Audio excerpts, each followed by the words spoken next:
오늘 이 시간 우리에게 주시는 하나님의 말씀 고린도후서 2장 1절에서 11절의 말씀이 되겠습니다.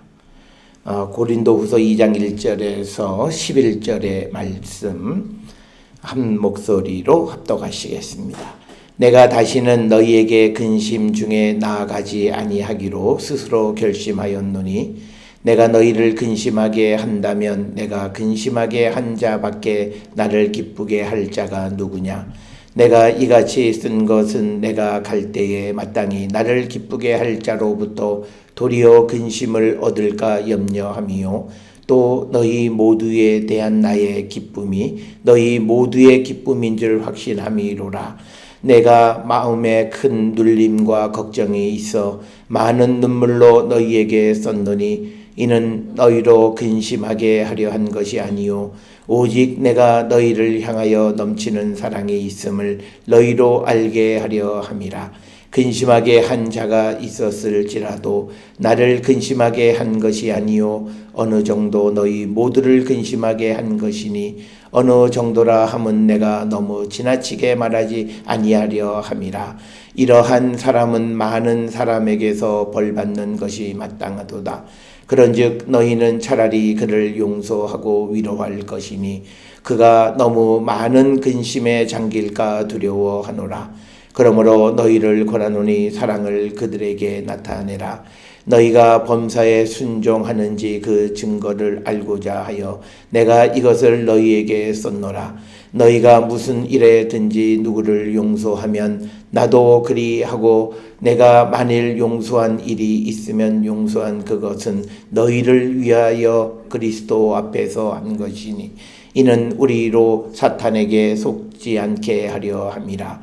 우리는 그 계책을 알지 못하는 바가 아니로라. 아멘. 오늘 우리가 함께 읽은 고린도후서 2장 1절부터 11절은 사실 어저께 우리가 보았던 1장 23절로부터 2장 17절까지에서 바울이 이제 고린도 교회에 대한 방문을 취소하게 되어진 그 이유가 무엇인가를 설명하고 있는 그 부분이 되겠고, 특별히 오늘 우리가 읽은 말씀 2장 4절까지는 바울이 고린도 교회 방문을 취소한 것에 대해서 언급하고 있고, 그 다음에 5절로부터 11절에서는 이 바울이 고린도를 방문했을 때 어떤 성도로부터 극렬한 어떤 공격을 받고 모욕을 당했던 것을 우리가 짐작할 수 있는 그런 부분이 되겠고요. 그 다음에 이제 우리가 내일 보게 된 12절부터 17절에서는 바울이 고린도 교회의 화해를 위해서 자신을 대신해서 디도를 보내는 그 이야기가 기록이 되어져 있습니다. 어저께 우리가 보았던 1장 23절, 24절의 말씀에서 이제 그 바울이 고린도 교회로 가지 아니하는 것은 내가 너희를 아끼는 것이고, 그리고 또 내가 어떤 너희들의 믿음을 주관하려고 하는 것이 아니라 오직 나는 너희들의 기쁨을 돕는 자다. 이렇게 이야기하면서 고린도 교회 방문에 대한 취소를 이제 알려주는 내용이 바로 이것이 되겠고요. 특별히 오늘 주시는 이 본문들의 말씀에서 보게 되면 바울이 어떤 일로 말미암아서 그 사람들에게 어떤 마음의 어떤 어려움을 겪게 되었는지 우리가 잘 알 수는 없습니다.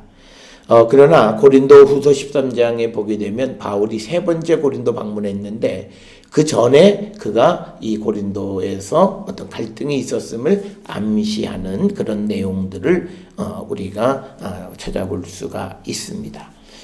그래서 많은 사람들은 여기에서 바울이 어떤 사람으로부터 바울의 사도의 자격에 대한 그리고 바울이 사도로서 얻는 권리에 대한 어떤 반대, 부정하는 그런 사람을 맞닥뜨리게 돼서 그가 큰 마음의 상처를 입은 것으로 보통 이렇게 이해를 합니다. 그러나 오늘 우리가 읽은 본문의 말씀에서도 보면 그게 누구다라고 하는 그런 이름에 대해서는 전혀 언급하고 있지 않다라고 하는 것을 그렇게 이야기하고 있습니다. 그러면서 이제 2장 1절에 내가 다시는 너희에게 근심 중에 나가지 아니하기로 스스로 결심했다. 그러니까 뭐냐면 바울이 고린도 교회의 감으로 인해서 갈등이 벌어지는 거예요. 누구는 바울을 지지하는 사람이 있고 누구는 바울에 대해서 반대하는 사람이 있어서 그래서 바울이 고린도 교회를 찾아가는 것 자체가 그 고린도 교회 성도들에게 근심을 끼치는 것과 같은 것이다. 그러기 때문에 나는 스스로 결심하고 가지 않기로 했다라고 하는 겁니다. 그러니까 여기서 우리에게 중요한 것은 우리 같으면 내가 더 가서 적극적으로 내 입장을 변호하고 그래서 상대가 어떤 처지에 처하든지 상관하지 않고 자기를 변호하려고 하는 것이 오늘 살아가는 우리의 입장이에요. 그런데 바울은 그게 아니라 먼저 걱정하는 건 고린도 교회 성도들이에요. 그래서 자신이 그곳에 가면 또다시 어떤 갈등을 일으키게 되어지는 것, 그래서 그들로 하여금 근심하게 하는 일은 있어서는 안 된다. 그래서 바울은 항상 그가 성령의 은사를 통해서 여러 가지 다양한 은사를 가지고 있을지라도 그것이 다른 사람에게 유익해야 되는 것이지 다른 사람의 믿음을 방해하는 것이면 안 된다는 거예요. 그래서 그가 복음을 전하러 가고 그 교회를 도와주고 그 다음에 어떤 그 믿음을 세워주려고 가는 선한 의도가 있지만 그러나 그 선한 의도 때문에 고린도 교회 안에 갈등과 분쟁이 벌어지고 또 그래서 그 교회의 다른 이들을 근심하게 한다면 차라리 내가 가지 않는 것이 낫다라고 하는 것이 바울의 입장이다라고 하는 것. 그래서 바울은 자기 자신의 어떤 입장보다는 교회와 다른 사람들의 믿음을 위한 그런 결정을 하는 사람이 바울의 입장이다. 그래서 우리가 세상을 살아가면서 우리 현대인들이 가장 견디기 힘들어하는 건 뭐냐면 억울한 거예요. 그리고 오늘을 살아가는 많은 사람들이 왜 내가 그래야 되죠? 라는 질문들을 많이 해요. 그런데 오늘 우리가 주시는 바울의 입장이나 바울 서신들에서 등장하는 것을 보면 우리가 조금은 손해보고 조금은 어려운 일을 당할지라도 다른 사람들의 믿음이 세워질 수만 있다면 우리는 그 길을 택해야 됨을 우리에게 가르쳐주는 것이 바울 서신에서 우리에게 중요하게 가르쳐주는 모습이다. 그래서 특별히 우리가 2019년 이 사순절을 보내면서 우리의 믿음이 정말 우리가 다른 사람을 향한 믿음인가를 한 번쯤 돌아보는 그런 삶을 우리는 꼭 사셔야 됩니다. 특별히 2019년에 우리 표가 영문 밖에 계시는 예수님에게로 나가는 교회와 성도가 되자라고 하는 것은 우리가 자기 자신을 위한 삶이 아니라 다른 사람들을 위한 삶을 살아가는 자가 되어야 한다. 그래서 우리가 기독교 신앙으로 주님이 우리를 부르시고 교회의 구성원이 되게 하신 것은 이것이 우리 자신만을 위한 것이 아니라 물론 그것을 통해서 우리 자신의 구원의 확신을 가져야 되지만 그것을 통해서 궁극적으로 다른 사람들의 생명과 다른 사람의 믿음을 세워주는 그 역할, 그게 우리가 하나님께 부름받은 자들의 기본적인 삶의 자세임을 우리가 잊어서는 안 된다라고 하는 것. 그래서 오늘 주시는 이 본문의 말씀을 통해서 바울이 어떤 신앙을 가지고 있었는가를 우리가 볼 수 있고, 특별히 바울은 교회를 굉장히 소중하게 여기는 사람입니다. 그 이유는 교회는 하나님의 나라를 이 땅에 이루는 전초 기지가 교회고, 그리고 교회의 머리는 그리스도세요. 오늘을 살아가는 많은 사람들에게 이런 교회관이 없습니다.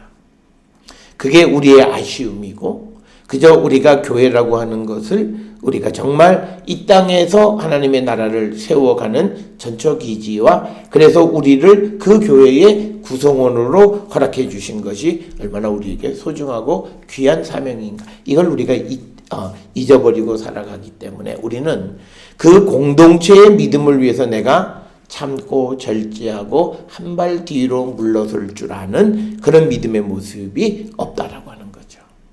그래서 오늘 우리가 주시는 이 본문의 말씀을 통해서 우리도 바울처럼 우리가 자기 자신의 입장만을 주장하는 그런 믿음의 삶이 아니라 다른 사람들의 믿음을 우리가 생각하는 그런 믿음의 삶을 우리가 살아가는 자들이 되어야 한다라고 하는 것, 그것을 꼭 기억을 하셔야 되겠고, 특별히 2절에 보면 바울도 결자해지입니다. 내가 너희를 근심하게 한다면 내가 근심하게 한 자밖에 나를 기쁘게 할 자가 누구냐.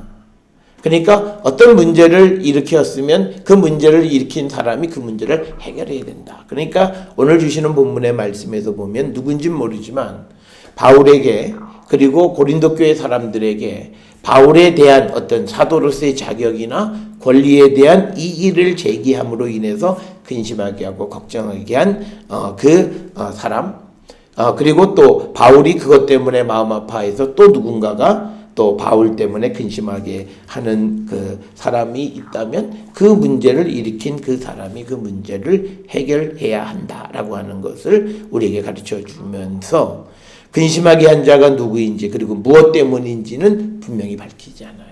그러니까 우리가 여기서 바울의 입장은 뭐냐면, 자기를 주장하려면 누구란 사람이 구체적으로 어떤 일을 잘못했다라고 하는 것을 밝혀야 돼요. 그런데 그렇게 해서 그것이 결국은 교회 공동체 전체에 좋은 일이 되지 않는다라고 하는 것을 너무나 잘 알고 있어요. 그렇기 때문에 바울은 오늘 주시는 4절에서 보게 되면 그 눈물로 너희에게 편지를 쓰는 그런 아주 절절한 마음을 가지면서도 바울은 자기만을 위해서 어떤 그 다른 사람을 공개하거나 그런 모습이 아니다라고 하는 거고요. 그러면서 바울은 자기에게 그런 아픔을 줬지만 그러나 그를 용서할 준비가 되어 있다, 이렇게 이야기를 합니다. 그래서 3절에 내가 이같이 쓴 것은 내가 갈 때에 마땅히 나를 기쁘게 할 자로부터 도리어 근심을 얻을까 염려함이요 또 너희 모두에 대한 나의 기쁨이 너희 모두의 기쁨인 줄을 확신한다. 그러니까 바울이 고린도를 방문해서 그곳에서 기쁨을 얻어야 되는데 기쁨을 얻지 못하면 그것은 고린도 교회 사람들의 믿음을 세워주는, 그리고 1절에서 1장 마지막 절에서 바울이 얘기했던 것처럼 다른 사람의 기쁨을 도와주는 역할을 못한다는 거죠. 그렇기 때문에 바울은 그곳에 가지 않기로 결정했다, 이렇게 이야기를 하면서 4절에 내가 마음에 큰 눌림과 걱정이 있어 많은 눈물로 너희에게 썼노니 이는 너희로 근심하게 하려 한 것이 아니요 오직 내가 너희를 향하여 넘치는 사랑이 있음을 너희로 알게 하려 함이라.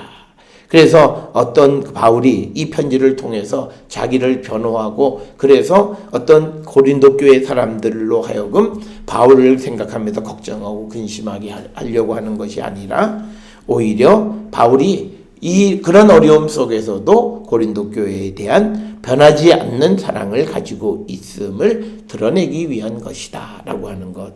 그래서 오늘 우리가 주시는 1장 23절로부터 2장 4절까지 해서 바울은 뭔가 어떤 일 때문에 고린도 교회로 방문하기로 결정했던 것을 취소하는 거예요. 그런데 그것으로부터 그가 많은 그 마음의 상처를 입은 것 또한 사실이에요.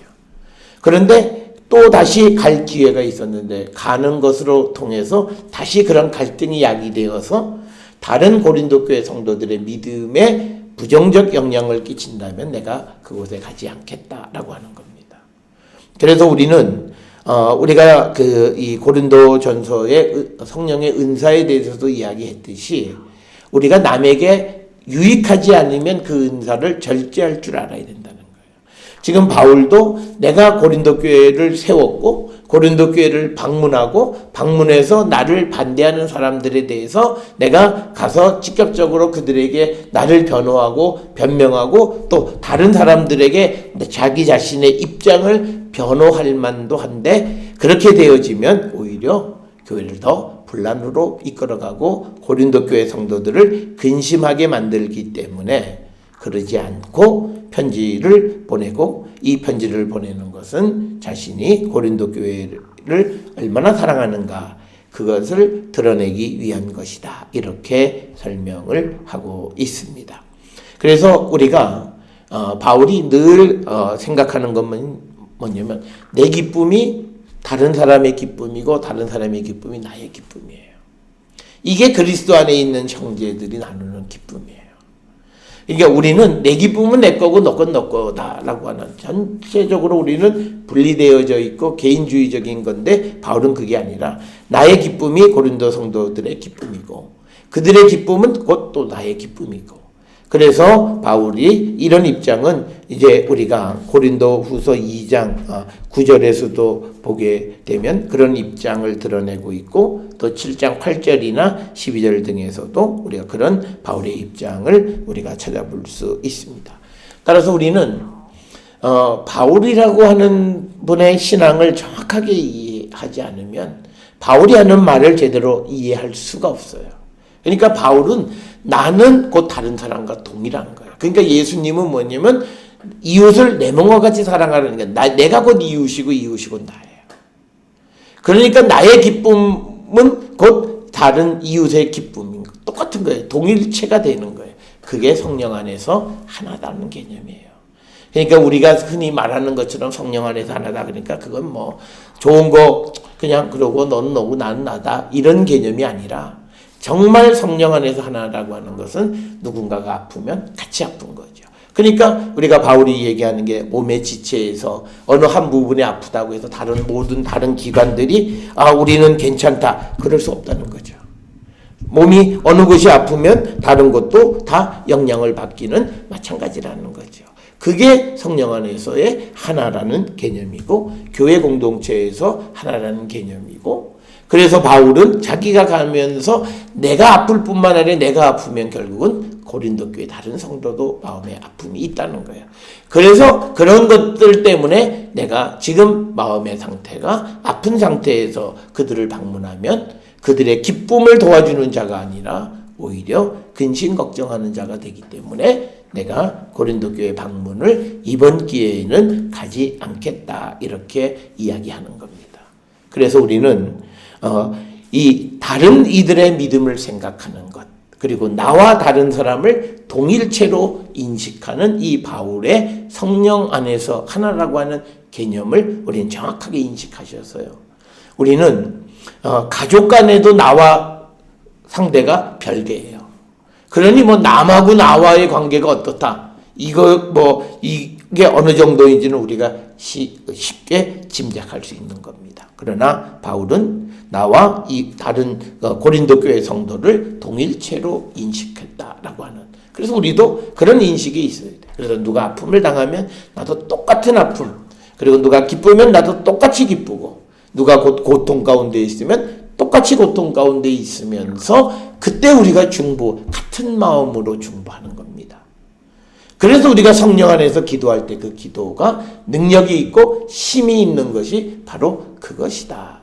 그냥 우리가 기계적으로 기도 부탁하니까 기도해 줘, 그런 개념이 아니라 정말 이것이 내 일처럼, 정말 내가 바라는 것처럼 간절한 마음으로 하나님 앞에 고하는 그 기도, 그 믿음의 기도가 모든 우리의 그 소원을 하나님이 이루어 주신다라고 하는 그 말씀을 우리는 꼭 기억을 하셔서, 우리가 함께 살아가는 교회 공동체 안에 있는 다른 이들의 삶을 나의 삶으로 인식하고 그것을 위해서 적극적으로 우리가 기도하고, 오늘 주시는 본문의 말씀을 보면 바로 고린도 교회 성도들을 위해서 눈물로 편지, 그 눈물은 내 억울함이 아니라 그들이 나 때문에 당하는 그 고통, 근심, 이것 때문에 그들을 향해서 눈물로 편지를 쓰고, 그러면서 바울이 그들을 얼마나 사랑하는가를 드러내 보여줬다라고 하는 겁니다. 그러면서 이제 5절로부터 11절에서는요, 바울을 근심하게 한 사람을 용서하라고 하는 그런 내용으로 기록이 되어져 있습니다. 그러니까 근심하게 한 자가 있었을지라도 나를 근심하게 한 것이 아니요 어느 정도 너희 모두를 근심하게 한 것이다. 그러니까 뭐냐면 이것은 앞에서 말하는 것처럼 바울은 나와 고린도 교회를 동일체로 본 거예요. 그러니까 나를 근심하게 하고 나를 아프게 한 것은 나만을 아프게 한 것이 아니라 결국 너희를 아프게 한 것이다 라고 하는 거고요. 그리고 이 바울이 말하는 방법이 누군가가 나에게 잘못했으면 우리는 그 잘못한 사람에 대해서 아주 과장해서 이야기를 해요. 그런데 바울은 거꾸로예요. 오늘 주시는 5절에 보게 되면 어느 정도라고 하는, 그래서 어느 정도라 하면 내가 너무 지나치게 말하지 아니하려 함이라. 꼭 우리가 기억하셔야 돼요. 내가 정말 어떤 문제에 연루되어 있어서 이 문제가 주님 안에서 해결되기를 원하면요, 우리는 그 사건을 축소할 줄 알아야 돼요. 그거를 내가 억울하고 내가 힘들다라고 하는 걸 드러내기 위해서 그거를 너무 지나치게 과장해서는 안 된다라고 하는 거죠. 특별히 우리가 살아가는 세상 속에서 우리는 이 언어의 과장 속에 살아가는 사람들이에요. 그러니까 우리는 말이 꼭 필요한 말만 하는 게 아니라 쓸데없는 필요 없는 부사나 형용사를 많이 붙이고 과다하게 이야기해요. 그냥 강이 흐른다 그러면 돼. 우리는 굉장히 크다 그래요. 근데 직접 가서 보면 굉장히 큰 것도 아니에요. 그런데 우리는 항상 부사를 붙여서 뭘 극대화하는데 너무 습관이 되어 있고, 그건 뭐냐면 남 앞에서 다른 사람의 비율을 맞춰주려고 그래요. 그런데 그거에 잘못된 것이다. 지나치게 말하지 않으려고 하는 이 바울의 언어 습관을 우리는 배워야 돼요. 그러니까 우리는 내가 저 사람과의 이해 속에서 저 사람이 나의 어떤 고난을 가지고 있다면 그 앞에서 그에 대해서, 그가 하는 행위에 대해서 우리가 아부성 말들을 하는 걸 보면 아주 엄청나요. 그건 믿음 안에서는 바람직하지 않다. 우리가 믿음 안에서 가장 좋은 건 예, 아니요, 아니요예요. 딱 있는 그 사실만 언급하는 거예요. 그거를 다른 사람의 비율을 맞추기 위해서 좋은 쪽으로 말하는 것도 진실이 아니에요. 또 그리고 남을 해하려고 부정적으로 말하는 건 더더욱 진실이 아니에요. 예수님은 우리에게 예, 아니요, 아니요 하라. 이에서 지나는 것은 다 악이라고 말씀하셨어요. 그래서 우리는 이 바울이 이 말을 할 때에도 굉장히 배려하는 게, 내가 이 말을 함으로써 그 고린도 교회 사람들이 나를 근심하게 한 사람, 즉 뭐냐면 바울이 이 편지에서 누구라고 적시하지는 않지만 그 고린도 교회 성도들은 바울을 근심하게 한 자가 누군지는 다 알아요. 그 사람에 대해서 그 지나친 말, 그래서 바울이 나는 그 사람 때문에 죽을 것 같다, 뭐 이런 얘기를 하는 게 아니라 그냥 그 정도를 경감해서 그 사람을 어떻게 하든지 용서할 수 있는 그런 입장으로 가는. 우리는 너무 피해를 과다하게 말함으로써요, 내가 누구를 용서할 수 있는 기회를 스스로 박탈해요. 그래서 용서를 못해요. 왜냐하면 내가 한 말 때문에 내가 이 사람이 나에게 죽을 것 같이 나에게 굉장히 힘들어. 그러니까 내가 한 말을 지키기 위해서 다른 사람들 앞에서 내가 그 사람을 용서할 수 없는 지경으로 만들어버리는 거예요. 그런 언어 습관은 바람직하지 않다. 그래서 특별히 어떤 일에 대해서 내가 해를 입었고 내가 피해자일 때 그 피해 사실에 대해서 우리가 지나치게 말하는 습관은 좋지 않다라고 하는 거예요. 특별히 우리가 정말 내가 누군가가 나에게 잘못했을 때 내 마음의 기본 기전은 용서할 수 있는 마음으로 접해야 돼요. 그러려면 그가 한 일에 대해서 우리가 너무 과다하게 얘기하면 그 용서 못해요. 그러니까 나는 괜찮아, 그런데 주변 사람이 괜찮긴, 그런 사람은 어떻게 가만 놔두냐. 그래서 오히려 다른 사람의 화를 부추기는 경우들이 많이 있다. 그래서 우리는 세상을 살아가면서 오늘 우리가 이 바울이 한 것처럼 너무 지나치게 말하지 아니하려고 하는 이 자세, 이게 벌써 다른 사람을 배려하는 거예요. 그런 모습이 있을 때 그는 오늘 5절로부터 11절에 그를 용서하려고 하는 거예요. 그래서 우리가 용서하고 싶으면요, 어떤 일이 벌어졌을 때 그 일에 대해서 너무 과다하게 말하고 그렇게 이야기하면 용서 못해요. 내 스스로가 용서할 수 없게 만들어놨어요. 그래서 우리가 오늘 주시는 이 말씀처럼 지나치게 말하지 않는 그런 언어 습관을 우리가 갖고 있어야 된다라고 하는 거고요. 그래서 6절에 이런 사람은 많은 사람에게 벌을 받는 것이 마땅하다. 그러니까 어떤 교회에 혼란을 일으킨 거예요. 그런데 그 혼란이 일으켜서 벌을 받았다라고 하는데 여기서 이야기하는 벌의 내용이 무엇이냐라고 하는 것에 대해서도 정확하게 언급은 하고 있지 않아요.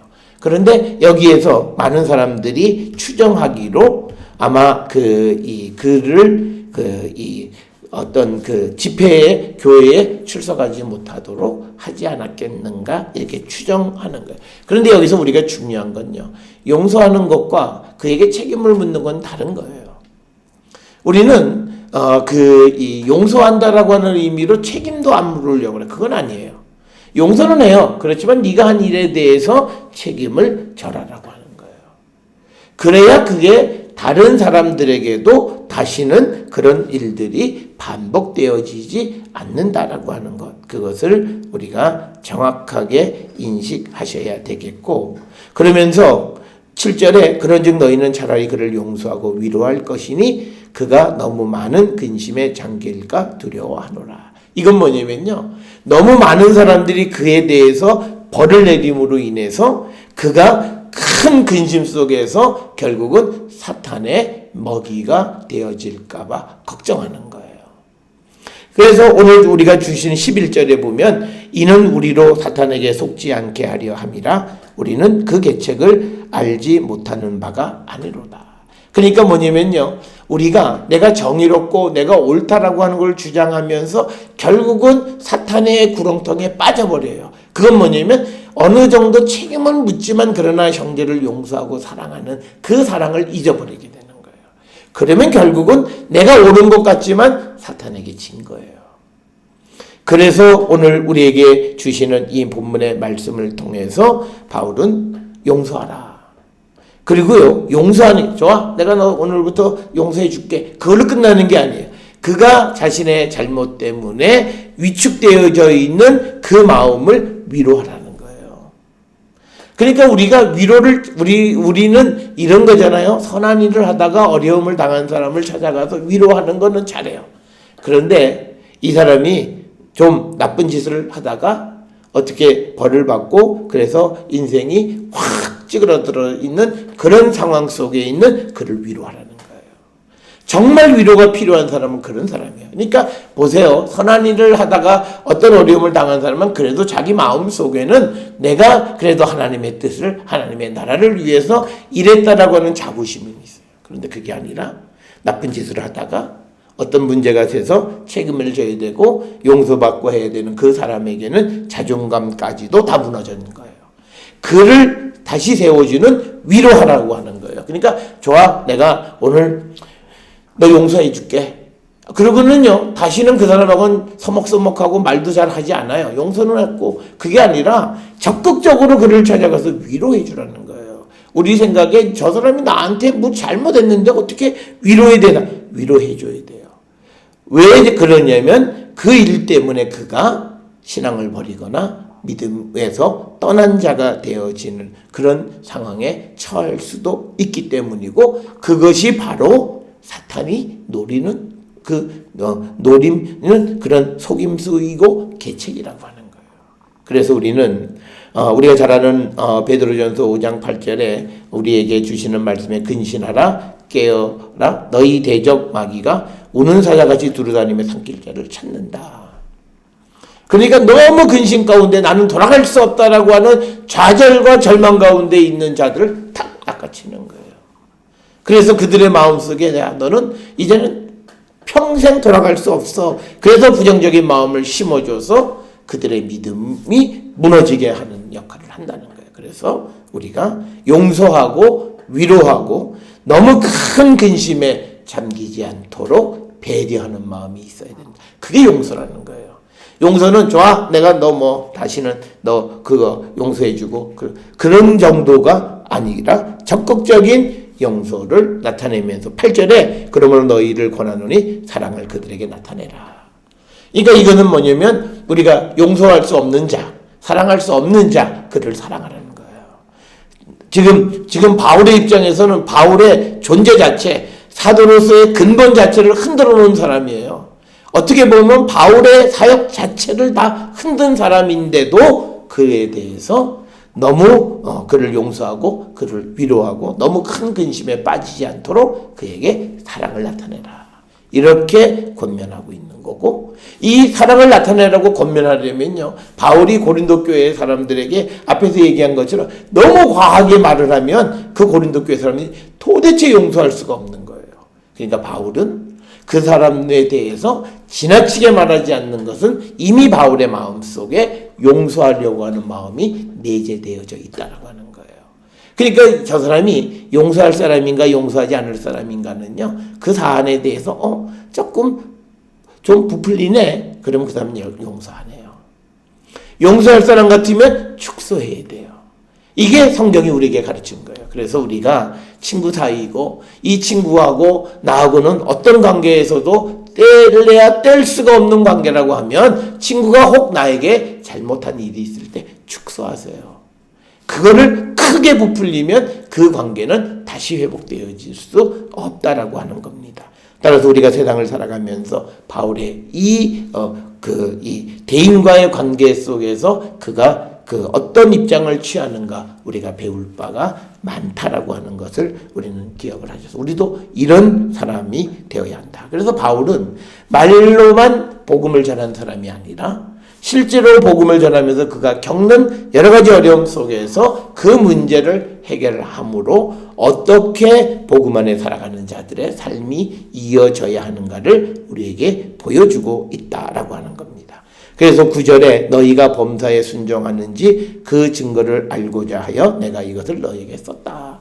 그러니까 바울이 이런 권면을 했는데 고린도 교회 성도들이 바울의 말을 따르는지, 특히 순종하는지, 여기서 순종하는 건 뭐냐면 교회 자체를 근심하게 한 사람을 벌 주고 다 했지만 그러나 그들을 용서하고 그리고 그를 위로하고 그리고 그를 사랑하는가 하는 것을 확인하기 위해서 이 편지를 썼다고 이야기하는 것.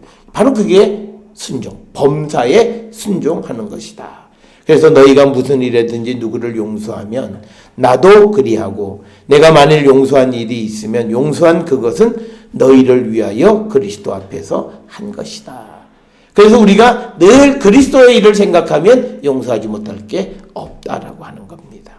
그래서 우리가 교회 내에서 사람들 사이에 갈등이 생겼을 때요, 자기를 생각하면 극단으로 가요. 그러나 교회를 생각하고 그리스도 앞에 서 있는 나로서 모든 문제를 바라보면 우리가 용서하지 못할 게 없다라고 하는 거예요.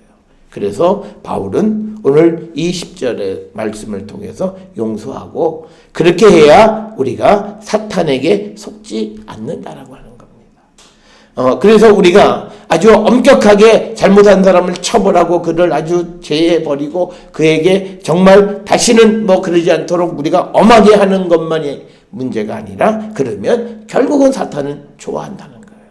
그래서 우리가 용서하고 위로하고 큰 근심에 잠기지 않도록 그를 사랑하는 삶을 살아야 함을 고린도 교회에게 부탁하는 것이 오늘 우리가 읽은 고린도후서 2장 1절에서 11절의 말씀입니다. 우리도 이 바울의 자기에게 해를 입힌 사람에 대한 그 자세를 우리는 배워서 우리도 세상을 살아가면서 다른 사람과의 관계 속에서 우리가 정말 사랑을 나타낼 수 있는 그런 성도들이 될 수 있기를 주의 이름으로 축원합니다.